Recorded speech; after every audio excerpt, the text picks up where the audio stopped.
Next हम लोग topic start करेंगे प्रेशर एंड आर्किमिडीज प्रिंसिपल। तो इनसे भी क्वेश्चंस पूछे गए हैं, एनसीईआरटी में भी क्वेश्चंस दिए गए हैं, तो एनसीईआरटी के भी क्वेश्चंस मैंने डाल दिए हैं। तो हम लोग पहले इसका थोड़ा सा जो कॉन्सेप्ट है वो समझ लेते हैं और उसके बाद देन हम लोग क्वेश्चंस पर आते हैं। तो यहाँ पर जो कॉन्सेप्ट है उसमें कई चीजें हम लोग पहले भी डिस्कस कर चुके हैं, जैसे अपथ्रस्ट के बारे में या फिर जो प्रेशर है उसके बारे में, लेकिन अभी हम लोग उससे थोड़ा सा प्रॉपर वे में पढ़ लेते हैं और उससे रिलेटेड जो क्वेश्चंस है वो कर लेते हैं। तो सबसे पहले हम लोग प्रेशर के बारे में समझते हैं। जैसे जो लिक्विड है वो किस तरह से प्रेशर जनरेट करता है, क्या करता है वहां पर, तो हम कैसे प्रेशर को डिफाइन करते हैं ये सबसे पहले हम लोग पढ़ लेते हैं। फिर इससे रिलेटेड कुछ पॉइंट्स रहेंगे वो हम लोग देखेंगे, ठीक है। तो हम लोग डेफिनेशन है, पता तो सारी चीजें हैं, पहले से डिस्कस कर चुके हैं, तो एक बार जल्दी से पढ़ लेते हैं बस। द नॉर्मल फोर्स और thrust exerted by liquid at rest per unit area of the surface in contact with it is called pressure of liquid or hydrostatic pressure।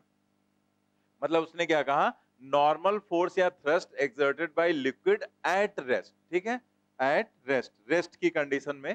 तो यहाँ पर जो कंडीशन ये रेस्ट वाली है वो दी गई कि मतलब जैसे कोई लिक्विड है तो उसकी वजह से क्या प्रेशर जनरेट हो रहा है, तो उसमें मतलब पहले से कोई उथल पुथल ना मची हो, जैसे शांत हो रखा हो, तो उस कंडीशन में वो क्या प्रेशर जनरेट करेगा अपने कांटेक्ट मतलब जो भी उसके कांटेक्ट में सरफेस है उस पर।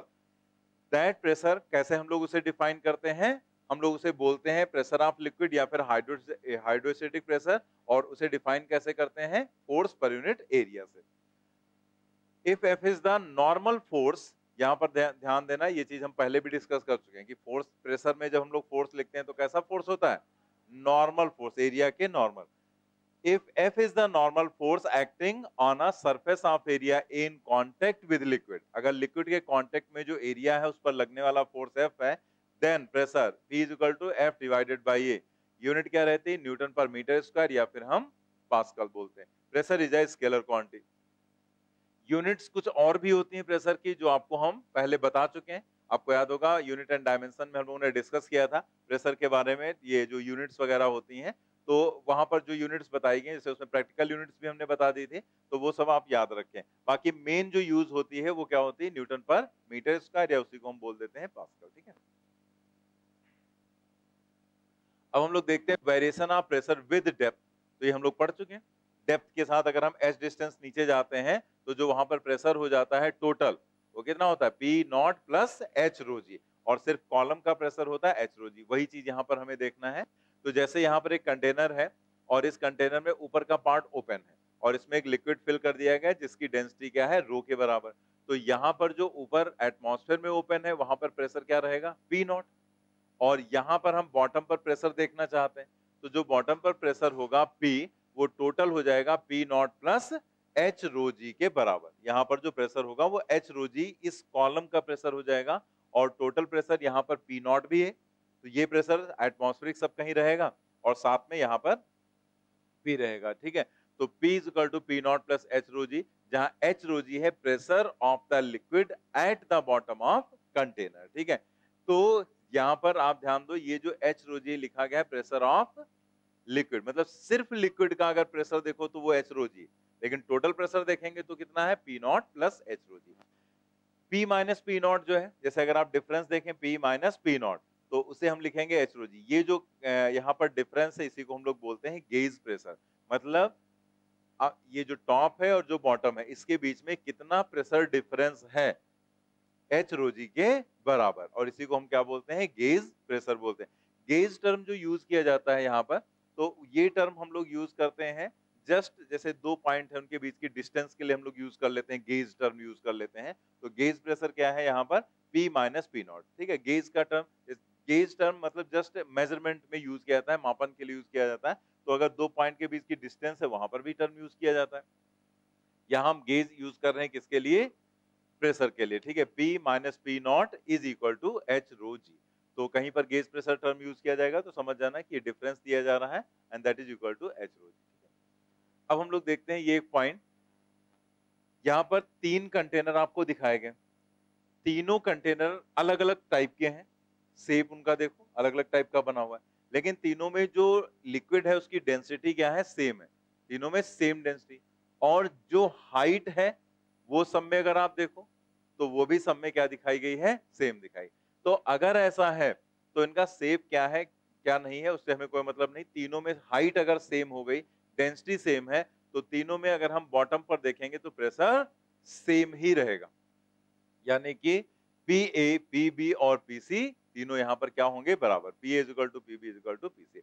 मतलब शेप कैसा भी उससे फिर फर्क नहीं पड़ेगा, अगर हाइट सेम है तो तीनों जगह पर प्रेशर क्या रहेगा, एच रो जी। लेकिन ये जो यहाँ पर प्रेशर हमने एच रो जी बोला वो कॉलम का प्रेशर होगा। अगर टोटल देखेंगे तो P not plus h rho जी के बराबर, लेकिन रहेगा तो सेम, क्योंकि पी नॉट तो सबके लिए एक जैसा रहेगा, एच रो जी भी सबके लिए एक जैसा। यानी कि बॉटम पर अगर आप टोटल प्रेशर देखेंगे तो वो सबके लिए क्या रहेगा, सेम। ठीक है, हम लोग आ जाते हैं बैरोमीटर पर। बैरोमीटर जो है टॉसली ने यहाँ पर इसे बनाया था, और कब बनाया था, 1643 में, for measurement of atmospheric pressure. Atmospheric pressure को मेजर करने के लिए उन्होंने ये चीज यहाँ पर डेवलप की थी।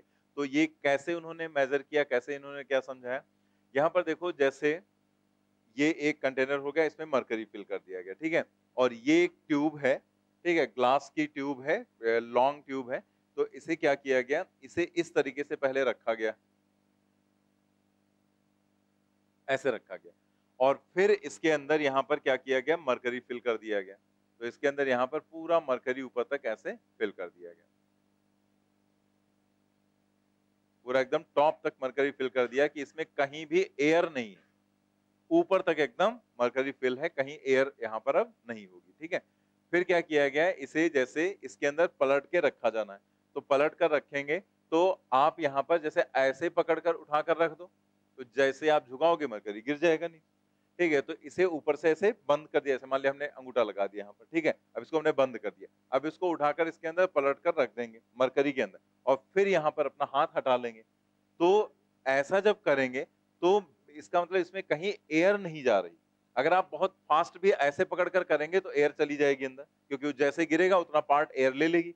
लेकिन जब आपने उसको क्लोज किया और इसे पलट कर इसके अंदर ले गए और फिर आपने अपना हाथ हटाया, तो क्या हुआ, कहीं से एयर जाने के लिए पॉसिबिलिटी नहीं दिखी आपको, तो यहाँ पर इसको ऐसे रख दिया गया इसके अंदर।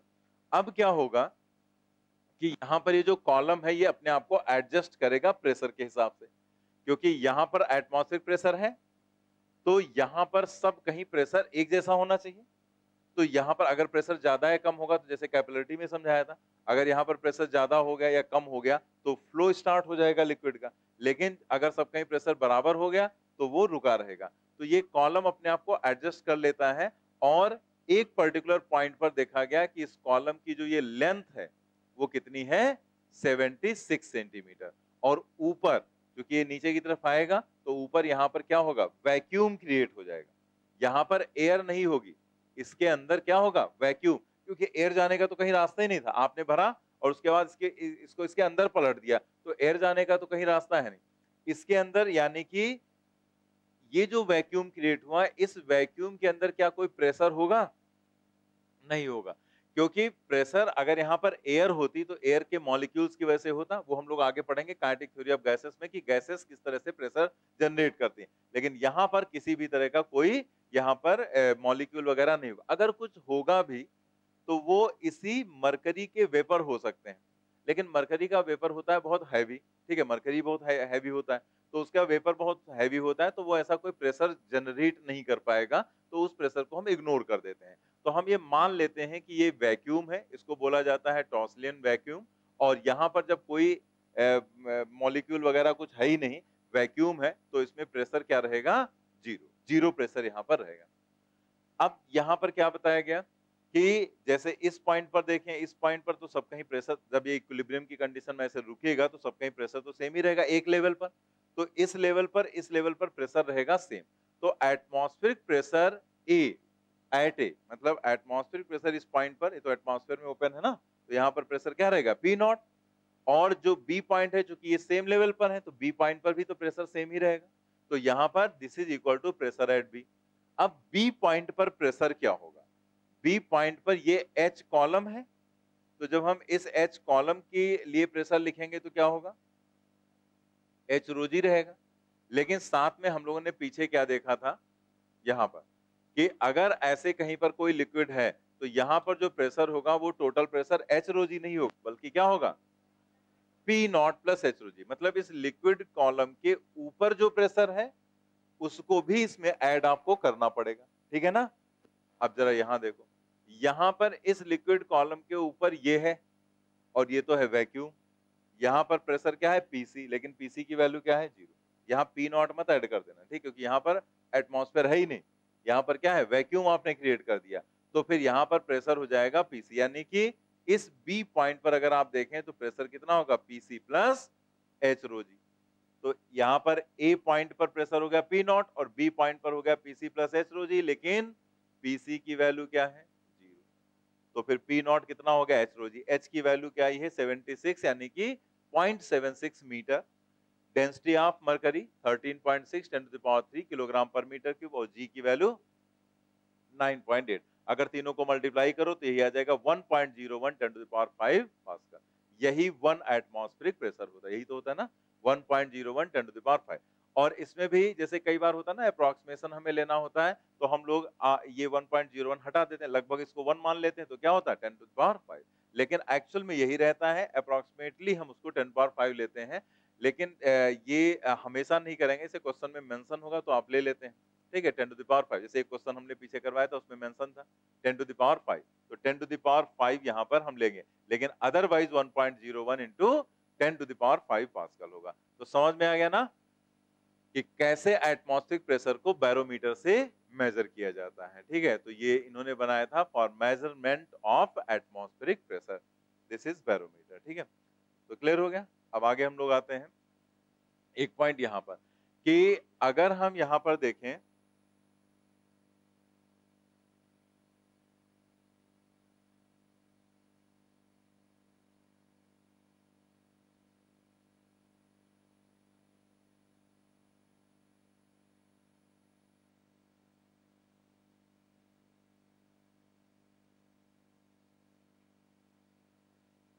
जैसे मान लिया ये जो ग्लास ट्यूब है इसको ऐसे हम झुका दें थीटा एंगल पर, तो अगर हमने थीटा एंगल पर ऐसे झुका दिया तो यहाँ पर ये h हाइट तक तो जाने ही जाना है इसको, ठीक है। तो ये इस h हाइट तक अगर जाएगा प्रेशर के लिए h रो जी के लिए, तो फिर यहाँ पर ये इस ट्यूब के अंदर ज्यादा डिस्टेंस तक चढ़ेगा। याद करो बिल्कुल जैसे कैपिलरी ट्यूब में आपको बताया गया था, कैपिलरी ट्यूब बताया गया था ना यही पॉइंट। तो ये इस ट्यूब में ज्यादा डिस्टेंस तक जाएगा, एल डिस्टेंस तक। तो अगर उसने कहा कि ये h हाइट तक गया है तो ये ट्यूब के अंदर कितना गया, तो वही कॉन्सेप्ट है, वही चीज लिखी गई है। यहाँ पर अगर आप देखो तो ये L हो जाएगा, ठीक है। ये वाली लेंथ अगर आप देखें तो क्या होगी L, ये थीटा, तो आप लिखेंगे h अपान L cos थीटा, तो यहाँ से L लिख सकते हैं h अपान cos थीटा। तो मतलब ऐसे पूछा जा सकता है कि अगर ये h हाइट तक गया है तो ट्यूब के अंदर वो कितना लेंथ कवर करेगा, तो ट्यूब के अंदर कितना कवर करेगा h cos थीटा के बराबर, ठीक है। नेक्स्ट आप यहाँ पर देखो मैनोमीटर। मैनोमीटर का यूज किस लिए किया जाता है, किसी भी गैस के प्रेशर को मेजर करने के लिए मैनोमीटर का यूज करते हैं। किसी क्लोज्ड वेसल में गैस कितना प्रेशर जनरेट कर रही है उसको कैसे मेजर करेंगे, by using manometer. Use to measure, ये सब आपके सिलेबस का पार्ट है, ठीक है, एनसीईआरटी में सब दिया गया।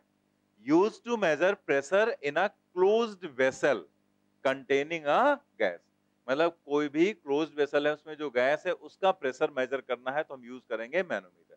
अब देखो यहाँ पर क्या कॉन्सेप्ट है, इसके लिए इस तरह का डिवाइस बनाया जाता है। यहाँ पर थोड़ा सा ये डायग्राम में चेंज कर, ये ओपन था और यहाँ पर ये क्लोज दिखा दिया गया था, ठीक है। तो ये ओपन है वहां पर और यहाँ पर जो ये प्रेशर होगा वो कितना होगा p not, that is atmospheric pressure. तो आप देखो यहाँ पर क्या है कि ये ऐसे बनाया गया जो सिस्टम है, तो इसमें इधर से या इतना जो पार्ट है इसमें यहाँ पर कोई भी लिक्विड फिल कर देते हैं, किसी भी तरह का कोई लिक्विड फिल कर दिया गया और इधर पूरा ये जो क्लोज्ड कंटेनर है उसके अंदर गैस फिल कर दी गई जिसका प्रेशर हमें मेजर करना है, मतलब इस गैस का प्रेशर मेजर करना है। तो इसको इधर हमने भर दिया इसमें और यहाँ पर एक लिक्विड भर दिया। लिक्विड के लिए एक कंडीशन होती है, ये एनसीईआरटी में दिया गया है, नीचे लिख दिया गया।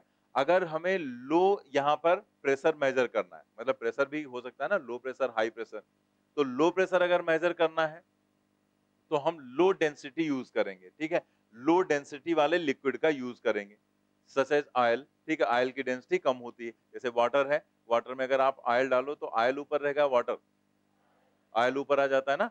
तो आयल की डेंसिटी कम है। तो ऐसा अगर हमें लो प्रेशर मेजर करना होता है तो हम आयल यहाँ पर यूज कर लेते हैं, ठीक है। लेकिन अगर हाई प्रेशर यूज करना होता है तो हाई डेंसिटी लिक्विड यूज किया जाता है, ठीक है।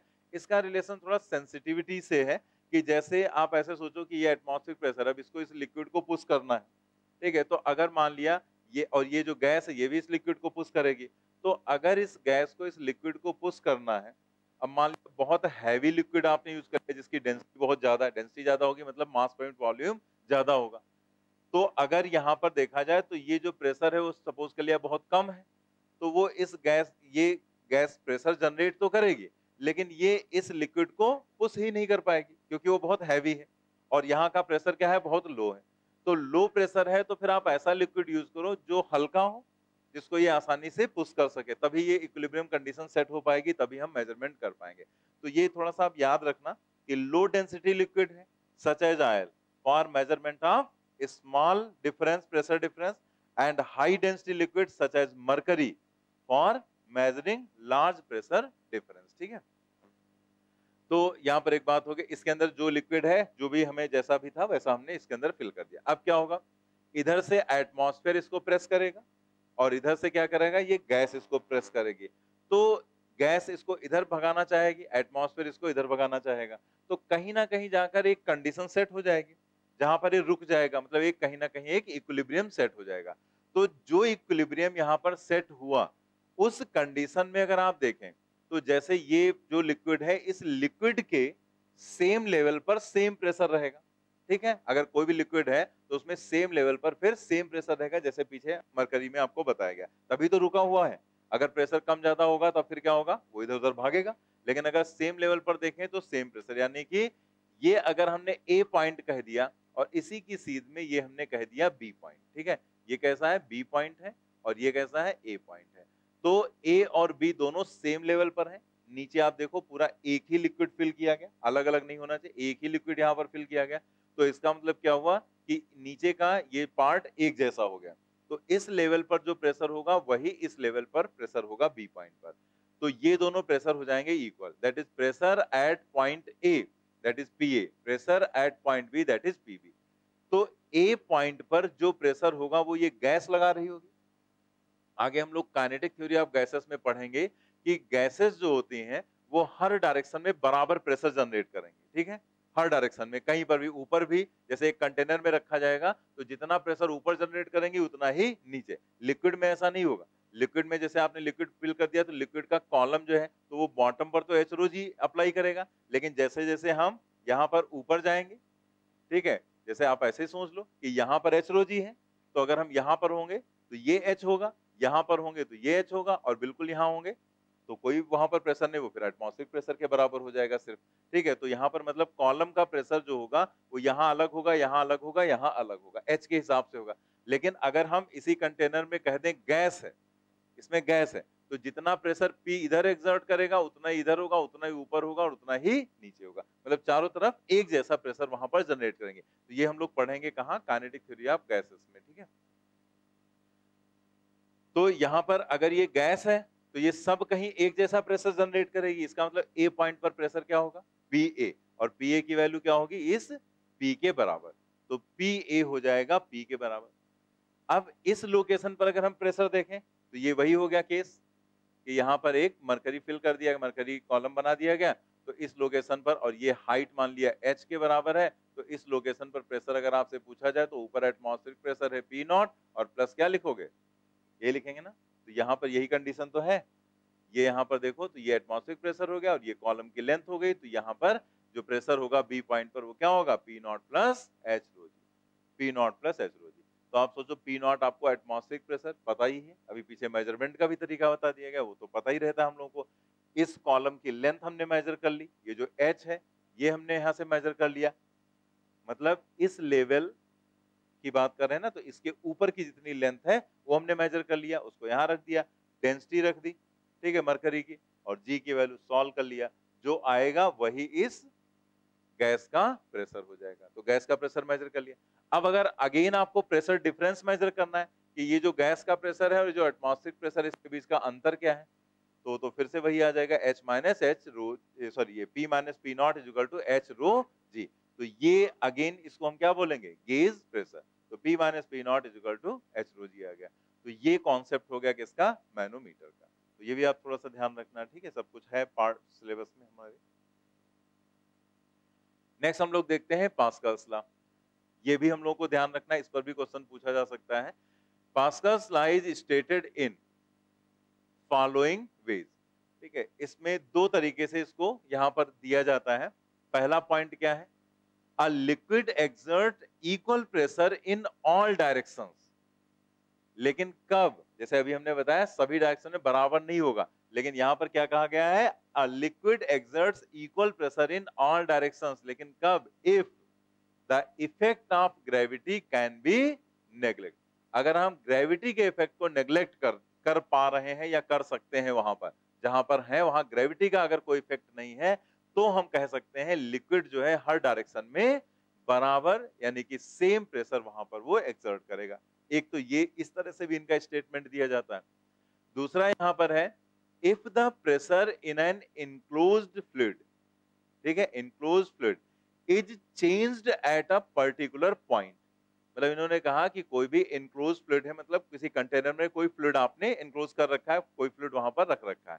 तो उन्होंने क्या कहा कि if the pressure in an enclosed fluid is changed at a particular point, किसी पॉइंट पर प्रेशर में कोई चेंज कर दिया गया, the change is transmitted to every point of the fluid and to the walls of the container without being diminished in magnitude. Diminish मतलब एक तरह से बिना नष्ट हुए, बिना खत्म हुए या बिना अफेक्ट हुए, कुछ भी बोल सकते हैं, या बिना कम हुए कह सकते हैं। तो बिना मैग्नीट्यूड में किसी कमी के वो जो चेंज इन प्रेशर होगा वो हर जगह पर ट्रांसमिट होगा। ठीक है, बात समझ में आई कि अगर आप किसी भी क्लोज्ड कंटेनर है, जैसे मान लिया क्लोज कंटेनर है, अब इसमें आपने एक फ्लूइड भर दिया यहाँ पर, ठीक है, तो अगर आप इस लोकेशन पर मान लिया चेंज करते हैं प्रेशर में, इस पॉइंट पर अगर चेंज करते हैं, तो अगर आप इसके किसी भी पॉइंट पर देखेंगे, यहाँ पर कहीं पर भी, तो जितना चेंज आपने यहाँ किया होगा वही चेंज हर जगह ट्रांसमिट हो जाएगा। मतलब जो चेंज यहाँ है वही चेंज यहाँ होगा, वही चेंज यहाँ पर होगा। तो अब फिर से पूरा सेंटेंस पढ़ लें। If the pressure in an enclosed fluid is changed at a particular, change is transmitted to every point of the fluid and to the walls of the container बिना किसी कमी के, without being diminished in magnitude। बात समझ में आ गई? तो इसके बेसिस पर देखो जरा पर, यहाँ पर इसके कुछ एग्जांपल्स हैं, जैसे हाइड्रोलिक लिफ्ट है, हाइड्रोलिक ब्रेक्स जो यूज किए जाते हैं, उसमें इसी कॉन्सेप्ट का, पास्कल्स लॉ का यूज किया जाता है। तो ये जो डायग्राम है ये है एनसीईआरटी का ही है। तो आप देखो जरा इस डायग्राम में यहाँ पर कैसे इसका यूज करते हैं। जैसे ये भी एक मैकेनिकल एडवांटेज टाइप का केस है। जैसे मैकेनिकल एडवांटेज में हम लोगों ने क्या सीखा था कि एफर्ट हमें कम करना पड़े और लोड हम ज्यादा उठा ले, और ऐसा कर सकते हैं। ये हम लोगों ने वहां पर प्रूव करके देखा था कि कम एफर्ट करके हम ज्यादा लोड उठा सकते हैं। बिल्कुल वैसे यहाँ पर होता है हाइड्रोलिक लिफ्ट में कि आप कम फोर्स लगाकर बहुत ज्यादा फोर्स वहां पर जनरेट कर सकते हैं और बहुत ज्यादा वेट आप उठा सकते हैं। जैसे अगर हमें इस कार को उठाना है, ठीक है, तो कार को उठाने के लिए हम हाइड्रोलिक लिफ्ट का यहाँ पर यूज कैसे करते हैं और कैसे ये ऐसा हो जाता है कि यहाँ पर ये उठ जाएगा। तो इसके लिए जो लिक्विड की ये प्रॉपर्टी है कि अगर हम इनक्लोज्ड कंटेनर में लिक्विड रखें तो एक जगह पर जो प्रेशर में चेंज करते हैं वही सब कहीं चेंज आपको दिखता है। इसी कॉन्सेप्ट के थ्रू ये सिस्टम बना लिए जाते हैं। अब जैसे आप देखो, जैसे यहाँ पर ये लिक्विड हो गया, ठीक है, ये भरा हुआ, अब एक पिस्टन लगा दिया गया, एक ये पिस्टन यहाँ पर, यहाँ पर ये वाला एक पिस्टन लगा दिया गया ये, ठीक है। अब इस पिस्टन का आपको एरिया दिख रहा है, कम एरिया है ना, इस पिस्टन का एरिया यहाँ पर A1 है जो कि कम दिख रहा है आपको, और यहाँ पर हमने एक फोर्स लगाया, ठीक है, इस लोकेशन पर, यहाँ पर फोर्स कितना हो गया F1 के बराबर।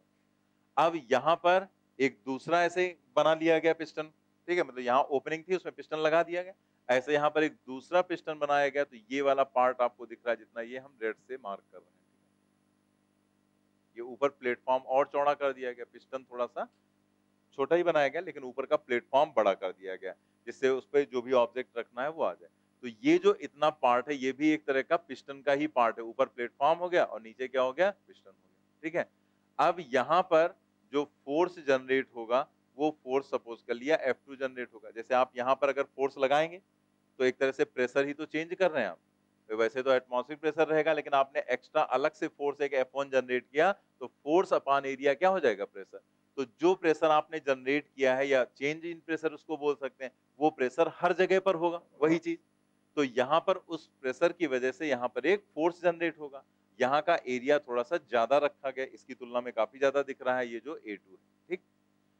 तो एक तरह से यहाँ पर जो हमने चेंज किया है वो कितना है? F1 अपान A1, ठीक है। यहाँ पर जो चेंज हुआ वो कितना हुआ? F1 upon A1। ये हमने फोर्स लगाया, इसकी वजह से इतना प्रेशर यहाँ पर हमने अलग से जनरेट किया। तो ये सब कहीं यही होगा। तो अगर हम यहाँ देखें तो यहाँ पर जरा देखें कितना प्रेशर जनरेट हुआ होगा? F2 upon A2। तो यहाँ पर जनरेट हुआ F2 अपान A2, ठीक है। अब उसने कहा क्या कि यहाँ पर जो रूल है उसके हिसाब से कि जो चेंज यहाँ होगा वो सब कहीं होगा। इसका मतलब ये F1 अपान A1 की वैल्यू F2 अपान A2 के बराबर होगी। वही यहाँ लिखा गया F1 upon A1 is equal to F2 upon A2। अब हमें ये समझना है कि F1 की वैल्यू कम कैसे यहाँ पर हमें लगानी पड़ेगी इस बड़े ऑब्जेक्ट को उठाने के लिए। तो हम यहाँ पर लिखने जा रहे हैं F2 ना लिखकर, हम समझाने के लिए आपको हम यहाँ पर F1 लिखकर दिखा रहे हैं, ठीक है। बाकी इधर तो F2 लिखा गया। तो F1 इज इक्वल टू अगर हम लिखें तो A1 अपान A2 एंड यहाँ पर क्या हो गया? F2। अब आप सोचो ये कार उठानी है तो कार का जो वेट होगा उतना ही फोर्स तो जनरेट करना पड़ेगा। जैसे कार का वेट अगर हम मान लेते हैं 1000 न्यूटन है, ठीक है। तो अगर ये 1000 न्यूटन है तो यहाँ 1000 न्यूटन ही तुम्हें लगाना पड़ेगा, तभी तो ये उठेगी। तो इसका मतलब F2 की वैल्यू हमें काफी ज्यादा जनरेट करनी, लेकिन हम चाह रहे हैं F1 कम लगाना। तो कम कैसे लगेगा? हमने इसके एरिया को ज्यादा कर रखा है और इसके एरिया को कम कर रखा है। तो अगर ये एरिया ज्यादा है तो सोचो F2 तो फिक्स हो गया, A1 भी फिक्स है यहाँ पर, ठीक है, मतलब जो भी हमने बनाया। अब आप सोचो यहाँ पर अगर हमने A2 को A1 के कंपैरिजन में ज्यादा रखा है, तो A2 जितना ज्यादा आप रखोगे F1 की वैल्यू उतनी ही कम लगानी पड़ेगी आपको, ठीक है। मतलब इधर का अगर हम एरिया ज्यादा कर देंगे तो इधर हमें कम फोर्स लगाना पड़ेगा, और ये मतलब ये लगाएंगे तो F1 लेकिन जनरेट कितना हो जाएगा? F2, और ये F2 इस कार को ऊपर की तरफ उठा देगा, ठीक है। तो आपको समझ में आया ना कि ये जो एरिया वगैरह है इनको एडजस्ट करके इसके एरिया को हम रखते हैं कम, लेकिन इसके एरिया को हम यहाँ पर ज्यादा रखते हैं, और अगर हम इधर का एरिया ज्यादा रखेंगे तो इधर का फोर्स हमें कम लगाना पड़ेगा, ठीक है। दैट इज F1 की वैल्यू हमें कम रखनी पड़ेगी, ठीक है। और यही हम चाह रहे थे कि हमें ज्यादा फोर्स ना लगाना पड़े। तो वही लिखा गया प्रेशर अप्लाइड क्या है? F1 upon A1। Pressure transmitted क्या है? F2 अपान A2 जो वहां ट्रांसमिट हुआ। क्योंकि अप्लाइड और ट्रांसमिटेड दोनों रहेंगे बराबर, F1 upon A1 is equal to F2 upon A2। तो वहां पर कितना फोर्स जनरेट होगा? फोर्स जनरेट होगा F2 is equal to A2 upon A1 into F1। ये हमने जनरेट करके दिखाया, वहां हम समझा रहे थे कि F1 क्यों कम लगेगा। तो आप सोचो F1 आप कम लगाना चाह रहे हैं, एरिया ये वाला कम है और ये वाला ज्यादा है, तो ये जितना कम होगा आ गया यहाँ पर कि हम कम फोर्स लगाकर ज्यादा फोर्स यहाँ पर जनरेट कर सकते हैं, ठीक है। बस यही है हाइड्रोलिक लिफ्ट का कॉन्सेप्ट। इस पर क्वेश्चन भी एनसीईआरटी में दिया गया है, वो क्वेश्चन भी हमने डाल दिया। अभी हम लोग